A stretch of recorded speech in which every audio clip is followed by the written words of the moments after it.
this change has been driven by technology. We can learn three things from the history of mass media.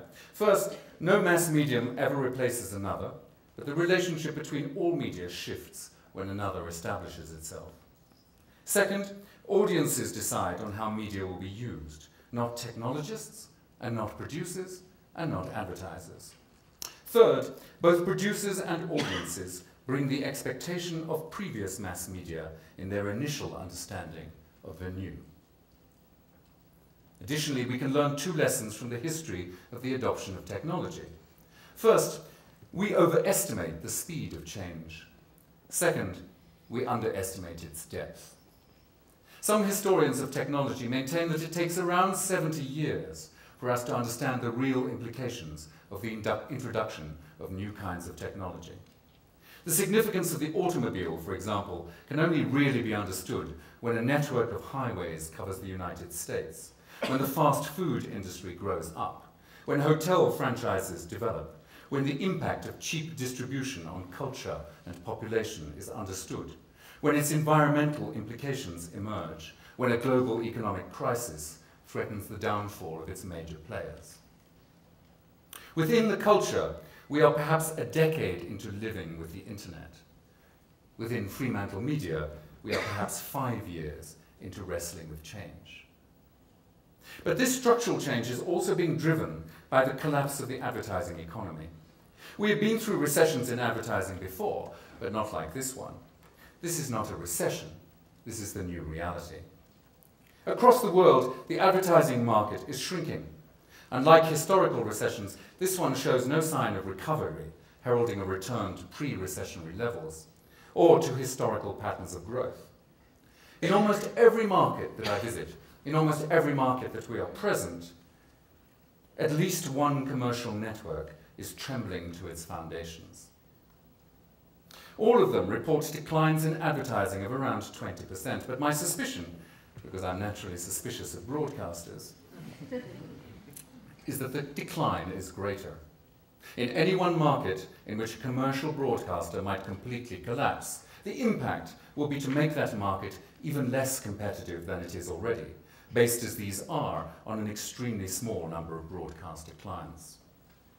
Historically, broadcasters have spent their way out of recessions because their business model required them to do so, and because they reaped such benefits in boom time, they were reluctant to evolve a business model which shared risk with advertisers, let alone with producers.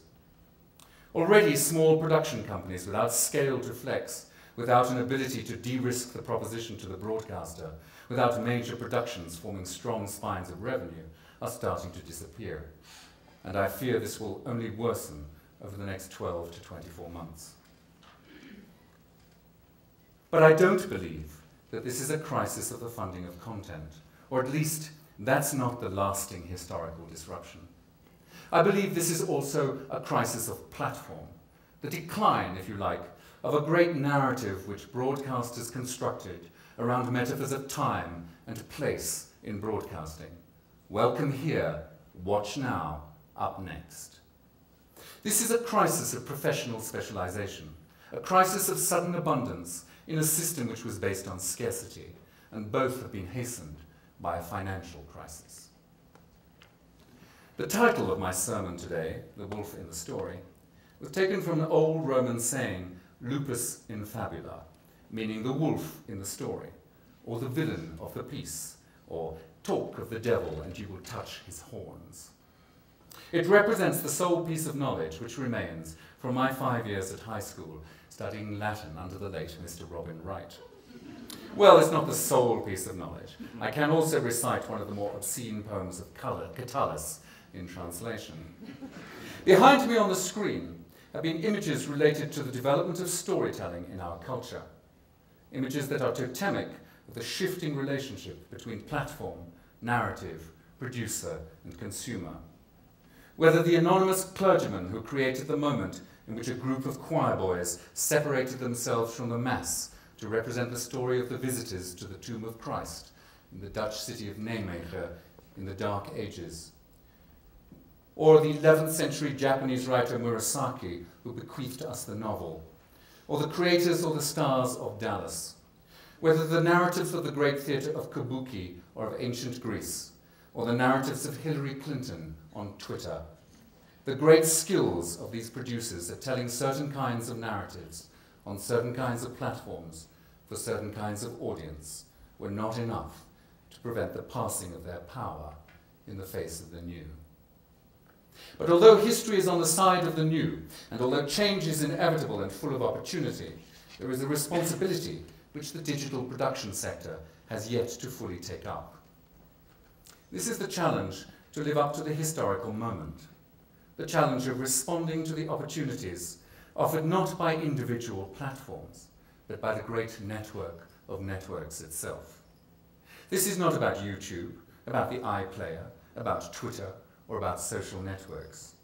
The challenge, the opportunity, is to accept a changed relationship between audience and producer, to accept and understand greater and greater collaboration, to understand that the possibilities of control have shifted finally and will never return to our side of the equation. But above all, the challenge is to understand the creative and commercial challenges offered by the emergence of the platform which will unite all media in all places at all times. The challenge will be to understand that we are all storytellers, everywhere, all the time. Thank you for being there. Like all audiences, you really do make all the difference. I'm sorry there weren't more jokes.